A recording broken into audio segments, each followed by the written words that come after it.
नमस्कार मंडळींनो, आज आहे तारीख 11 ऑगस्ट 2026 आणि आजच्या रोजी महाराष्ट्राच्या राजकारणात काही महत्त्वाच्या घडामोडी घडलेल्या आहेत. त्यामुळे राजकीय वातावरण थोडेसे तापलेले आहे. ओके. एकीकडे शरद पवार गटाच्या खासदारांनी पंतप्रधान नरेंद्र मोदींची भेट घेतली, तर दुसरीकडे सीमांकन विधेयकाच्या चर्चेमुळे राजकीय सीमाकरणांना वेग आलेला आहे. आता जर आपण पहिल्या न्यूज अपडेटविषयी जर बघितलं, तर आता इथे दिसून येईल की NCP शरद पवार गटाच्या सुप्रिया सुळे यांच्या नेतृत्वाखाली 8 खासदारांच्या शिष्टमंडळाने सोमवारी 10 ऑगस्ट रोजी पंतप्रधान नरेंद्र मोदी यांची संसद भवनातील कार्यालयात भेट घेतलेली आहे आणि या भेटीमुळे महाराष्ट्राच्या राजकीय वर्तुळात चर्चांना उधाण आलेले आहे. मात्र ही जी भेट आहे ती राजकीय नसून महाराष्ट्रातील प्रलंबित विकास कामांसाठी होती, असे सुप्रिया सुळे यांनी स्पष्ट केलेले आहे. आता या भेटीमध्ये जर आपण बघितलं, तर या भेटीमध्ये नक्की कोणते मुद्दे मांडले, तर सर्वप्रथम महाराष्ट्रातील 4 महान व्यक्तींना भारतरत्न देण्याची मागणी यामध्ये करण्यात आलेली आहे आणि यामध्ये महात्मा ज्योतिराव फुले, क्रांती ज्योती सावित्रीबाई फुले, लोकशाहीर अण्णाभाऊ साठे आणि राष्ट्रसंत तुकोबा महाराज यांचा समावेश आहे. आणि यानंतर नवी मुंबई आंतरराष्ट्रीय विमानतळाला जननेते ब पाटील यांचे नाव देण्याची मागणी करण्यात आलेली आहे. तसेच महाराष्ट्रातील अनेक रखडलेल्या प्रकल्पांना गती देण्याची मागणीसुद्धा यामध्ये करण्यात आलेली आहे. आणि यामध्ये Nashik Pune high speed railway, Pune Nashik metro, PM गतिशक्ती, JNPT आणि कल्याण मुरबाड रेल्वे मार्ग यांसारख्या प्रकल्पांचा यामध्ये समावेश आहे. ओके. आता जर आपण सीमांकन विधेयकावर नक्की काय चर्चा झाली याविषयी जर बघितलं आपण, तर आता इथे तुम्हाला दिसून येईल की खासदार अमोल कोल्हे यांनी स्पष्ट केलेले आहे की या भेटीमध्ये सीमांकन विधेयक किंवा FCRA दुरुस्ती विधेयकावर कोणतीही चर्चा झालेली नाही आहे. सुप्रिया सुळे यांनीही संसदेमध्ये कामकाज सुरळीत होत नसल्यामुळे जनतेचे आणि मतदारसंघातील प्रलंबित प्रश्न थेट पंतप्रधानांसमोर मांडणे आवश्यक असल्याचे सांगितलेले आहे. आणि मुख्यमंत्री देवेंद्र फडणवीस यांनीही या भेटीमध्ये काहीही चुकीचे नसल्याचे स्पष्ट केलेले आहे. म्हणजे एकंदरीत त्यांनी पाठपुरावा या भेटीला केलेला आहे असे म्हणता येईल. आता त्यांच्या म्हणण्यानुसार पंतप्रधान हे संपूर्ण देशाचे आहेत आणि वेगवेगळ्या पक्षांचे नेते त्यांना आपल्या कामांसाठी भेटतच असतात, असं त्यांचं म्हणणं आहे. आता जर आपण नंतरची दुसरी अपडेट बघितली, तर आता शरद पवार गटाच्या खासदारांची पंतप्रधान मोदींसोबत झालेली भेट जी आहे ती सीमांकन विधेयक आणि महिला आरक्षणाच्या राजकीय गणिताच्या पार्श्वभूमीवर महत्त्वाची मानली जात आहे. ओके.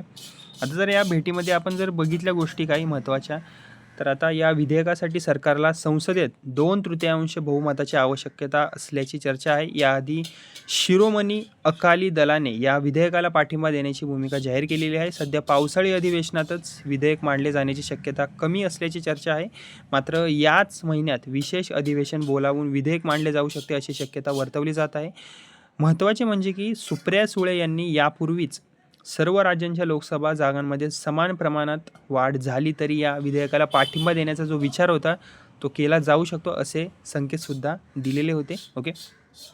आता तसेच आपण जर नंतरची एक न्यूज अपडेट बघितली याविषयी, तर थोडीशी आता महाराष्ट्र सरकारने विशेष सार्वजनिक सुरक्षा कायदा म्हणजेच की MSPSA या विरोधात दाखल करण्यात आलेल्या याचिकांवर उच्च न्यायालयात आपली आता भूमिका मांडलेली आहे. काँग्रेस तसेच कम्युनिस्ट पक्ष आणि AITUC यांनी या कायद्याच्या घटनात्मक वैधतेला आव्हान दिलेलं आहे. सरकारने या याचिकांना फालतू असल्याचे म्हणत त्यांना विरोध केलेला आहे. या कायद्याचा उद्देश राज्यातील डाव्या टोकाच्या उग्रवादाशी संबंधित संस्थांवर कारवाई करण्यासाठी राज्याला अधिकार देणे हा असल्याचे सांगितले जाते. मात्र याचिकाकर्त्यांचा आरोप असा आहे की कायद्यातील काही व्याख्या अस्पष्ट असून त्यातून सरकारला मोठे अधिकार मिळू शकतात आणि या प्रकरणाच्या सुनावणी दरम्यान न्यायालयाने हे जे प्रकरण आहे संपूर्ण दुसऱ्या खंडपीठाकडे वर्ग करण्याचे आदेशसुद्धा दिलेले आहेत. तसेच आता आपण जर नंतरची महत्त्वाची न्यूज अपडेट जर बघितली, तर आता माजी मुख्यमंत्री पृथ्वीराज चव्हाण यांनी भाजपचा पराभव करण्यासाठी विरोधकांनी एकत्र राहण्याची गरज व्यक्त केलेली आहे.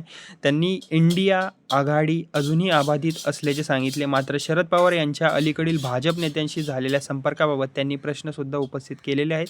आता याच वेळी त्यांनी SIR म्हणजेच विशेष सघन पुनरावलोकन प्रक्रियेवरही आता प्रश्न उपस्थित केलेले आहे. त्यांच्या मतदारसंघात एकाच मतदाराची वेगवेगळ्या मतदारसंघामध्ये नोंदणी आढळल्याचा त्यांनी आरोपसुद्धा केलेला आहे. आणि याशिवाय केंद्राच्या इथेनॉल मिश्रण धोरणावरही त्यांनी जबरदस्त टीका केलेली आहे. ओके. आता जर आपण इतर घडामोडीबद्दल जर न्यूज अपडेट बघितल्या महाराष्ट्राबद्दलच्या, तर आता राज्यातील एस-टी कर्मचाऱ्यांसाठी एक महत्त्वाची अपडेट समोर आलेली आहे. परिवहन मंत्री प्रताप सरनाईक यांनी जुलै महिन्याचा प्रलंबित एस-टी कर्मचाऱ्यांचा पगार 11 ऑगस्ट रोजी त्यांच्या बँक खात्यात जमा होणार असल्याची माहिती दिलेली आहे. त्यामुळे पगाराच्या प्रतीक्षेत असलेल्या कर्मचाऱ्यांना आता मोठा दिलासा मिळण्याची शक्यता आहे. तसेच NCPचे राज्य अध्यक्ष सुनील तटकरे यांच्या पुन्हा झालेल्या निवडीला निवडणूक आयोगाकडे आव्हान देण्यात आलेले आहे. एका NCP कार्यकर्त्याने पक्षाच्या संविधानाचे उल्लंघन झाल्याचा आरोप करत ही निवड आव्हानित केलेली आहे. त्यामुळे आता या प्रकरणात निवडणूक आयोगाची भूमिका नक्की काय राहते याकडे राजकीय वर्तुळाचे लक्ष लागलेले आहे. ओके, तसे जर आपण नंतरची अपडेट बघितली तर महाराष्ट्र ATSने यवतमाळ आणि इतर ठिकाणी मुलांच्या कथित कट्टरपंथी करण्याच्या प्रकरणात 6 जणांविरोधात गुन्हासुद्धा दाखल केलेला आहे. तपासानुसार 10 ते 15 वर्ष वयोगटातील मुलांना समर इस्लामिक कॅम्पमध्ये सहभागी करून घेतल्याचा आरोप आहे आणि या मुलांकडून बाबरी मस्जिद तसेच इस्रायल पॅलेस्टाईन संघर्षाशी संबंधित विषयांवर भूमिका साकारून घेतल्याचा आरोप तपास यंत्रणेकडून करण्यात आलेला आहे.